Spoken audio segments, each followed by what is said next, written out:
Halo, selamat pagi teman-teman. Kita akan merenungkan firman Tuhan dari Nehemia 13. Nah, ini adalah pasal terakhir ya dari kitab Nehemia ini.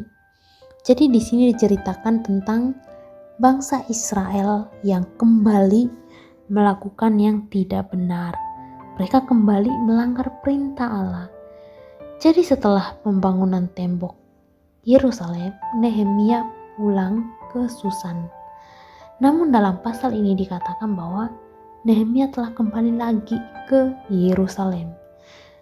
Jadi selama Nehemia tidak berada di Yerusalem, bangsa Israel kembali tidak taat, tidak setia dalam melakukan perintah Tuhan.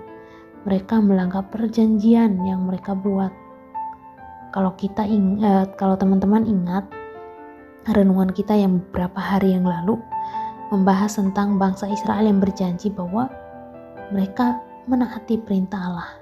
Ketika mereka mendengarkan firman Tuhan, mereka berjanji bahwa mereka menaati perintah Allah semuanya. Tapi dalam pasal ini mereka kembali tidak taat. Nehemia menemukan bahwa ibadah di bait suci sudah tidak ditiadakan lagi. Orang-orang yang melayani di bait suci sudah tidak ada lagi. Bahkan ada seorang yang bernama Eliasib memanfaatkan peralatan bait suci untuk kepentingannya. Nah, ini adalah tindakan-tindakan ketidaktaatan mereka. Mereka melanggar hukum Allah. Di ayat 7-10 dikatakan bahwa lalu aku tiba di Yerusalem dan melihat kejahatan yang dibuat Eliasib untuk keuntungan Tobia. Sebab bagi Tobia ini telah disediakannya sebuah bilik di pelataran rumah Allah. Aku menjadi sangat kesal. Lalu kulempar semua perabotan rumah Tobia keluar bilik itu. Kemudian kusuruh tahirkan bilik itu. Sesudah itu kubawa kembali ke sana perkakas-perkakas rumah Allah, korban sajian dan kemenyan. Aku menyesali para penguasa kataku.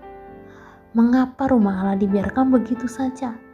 Lalu kukumpulkan orang-orang Lewi itu dan kukembalikan pada tempatnya.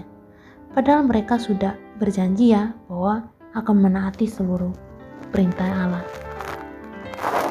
Tapi dalam pasal ini kita menemukan pelanggaran-pelanggaran yang mereka lakukan.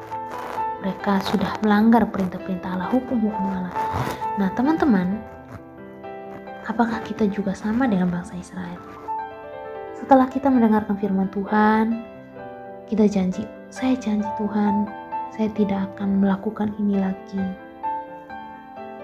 Tuhan, saya janji saya tidak akan ngomong kotor lagi, tidak berbohong lagi. Tapi setelah itu kita lupa dan melakukan itu lagi. Nah teman-teman, kita butuh Tuhan untuk mengingatkan kita. Oleh karena itu, yang kita lakukan adalah apa? Harus terus mau belajar firman Tuhan, karena itu penting. Tuhan mengingatkan kita itu melalui firman Tuhan yang kita belajar setiap hari. Kita terus berdoa, meminta Tuhan memberikan kita kemampuan untuk senantiasa melakukan perintahnya dan selalu memiliki kerinduan untuk mau belajar firman Tuhan. Tuhan Yesus memberkati. Amin.